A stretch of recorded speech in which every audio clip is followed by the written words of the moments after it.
Our next storyteller coming to the microphone loves New York for the best reason possible, for the people. Ladies and gentlemen, Maxime Laboy.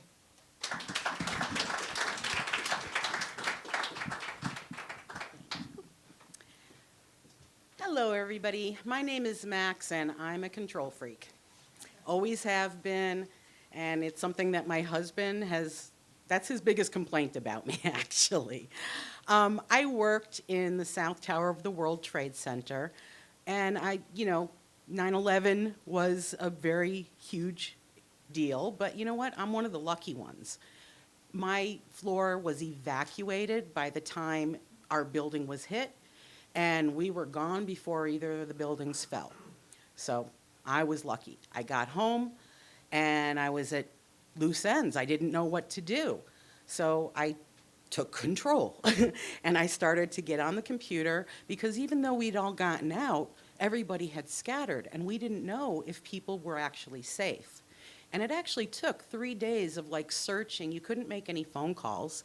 So 3 days of searching, just using the computer and trying to email people and trying to get messages back and forth. And it took us actually 3 full days. So until Friday morning, really, to find everybody that we had started out the day with. And, thank God, everybody that I worked with got away and got out okay. I knew by this time, though, that there were some friends and colleagues and clients of mine that, from other areas in the towers that hadn't been heard of. And so I started to turn my attention to that. Now, in between all this, I couldn't sleep, I couldn't eat, my nerves were like this, and so what did I do when I wasn't on the computer? I sat and stared at CNN all the time, which was not a smart thing to do.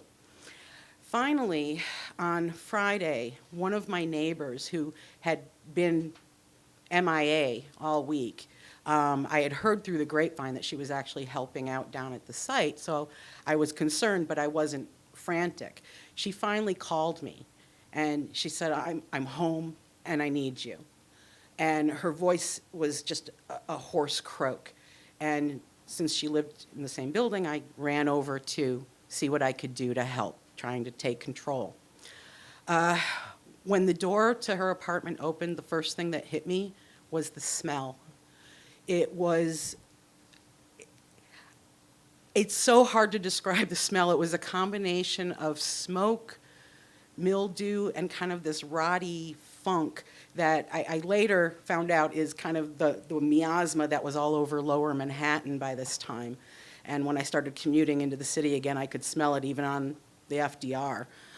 And I saw my friend Sue, and she was huddled up on her couch, wrapped in a big fluffy robe, and her hair all wet. She had obviously just had a shower, even though the place still stank. And I'm used to Sue being a big, tough woman, so seeing her huddled up like that kind of made me feel horrible for her. So I went over and I grabbed her hands, and she just was in tears and croaking at me, saying, Max, it was horrible, it was horrible. And she basically debriefed herself to me, and I let her, and that was another mistake.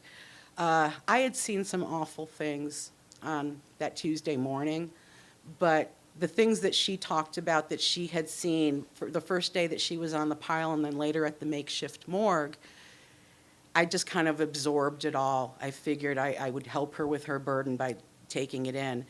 Not smart.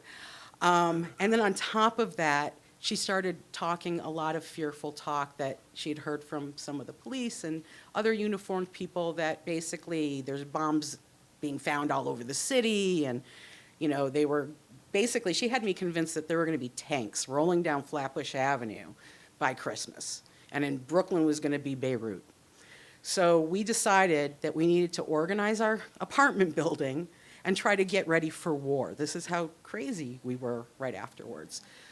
So we went around to all the neighbors, gathered up as many people as were willing to listen to us, and had a meeting at my apartment on Saturday, where we sat down and made a list of, we wanted to stockpile medicine, we wanted to get a generator for the building, we wanted to stockpile, water, we, try to make sure everybody was on board. And then everybody left. And all these images just kept spinning and spinning and spinning in my mind that evening until finally something snapped in my brain, and my brain, it broke. Like, it kind of like ripped down the middle, and I literally lost my mind. I don't even know what I was doing, but I was rocking and crying and talking, crazy stuff. And my husband was so concerned that he actually called the EAP line that my company had passed out after the attacks. And, that woman talked to me on the phone for about 2 seconds, and I was just like, make it stop, make it stop. And then, she told my husband that he needed to call 911 and have them come and get me. And then I mean, if I had thought I had lost it before, I really lost it. I started begging my husband to kill me rather than have me be locked up and never get out again. I was literally begging him to take anything heavy and smash my head and to make everything in my head go away. And then he grabbed me, and I thought for sure he was going to drag me off and have me locked up.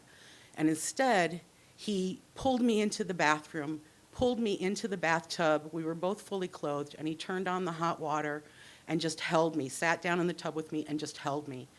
And I was fighting him the entire time, just out of my head.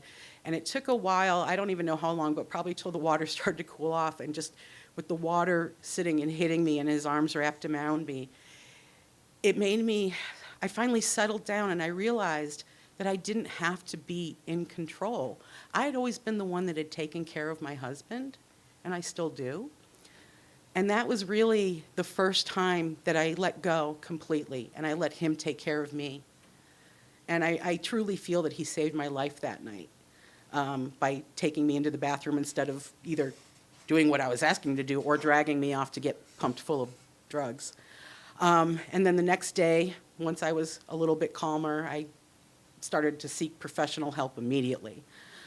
I'm actually still a control freak, but I'm a lot better now. So, thank you.